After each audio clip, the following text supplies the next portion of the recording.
அம்மா கடுகு பாக்ஸ்ல இருந்து காசு எடுத்தியா? ஆமாண்டி 200 ரூபா நேத்தி எடுத்தேன்.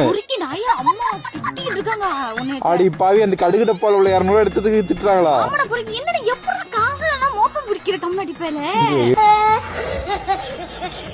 உண்மையா பயமா இருக்குடி.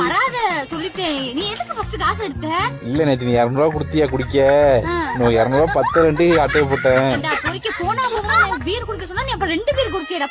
அதெல்லாம் என்ன அம்மா என்ன கட்டுப்புல இருக்காங்க, அவங்க காசு எதுக்கோ வச்சுட்டு சீட்டு பணம் கட்டுறது, நீ வாட்டில எடுத்துட்டு போயிருக்க. திட்டுறாங்க, வராத வீட்டுல அப்படியே போய் தொலைஞ்சு காப்பாத்திரி. வேணா ஒரு ஐடியா சொல்றேன், நீ எடுத்ததா சொல்லிக்கிடி அம்மா. இந்த விளக்குமாறு பிஞ்சோம்ஜி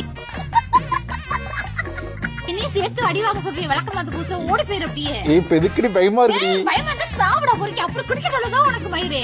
இல்ல அது தலைவலிக்க ஆரம்பிச்சுட்டு, தலைவலிக்குன்னா ஒரு குடிச்சாலும் தலைவலி போகுது. சரி அதெல்லாம் குடிக்க கூடாது பாத்துக்க. சரி அதோட அம்மா காப்பாத்திரி. எனக்கு செத்துரு எனக்கு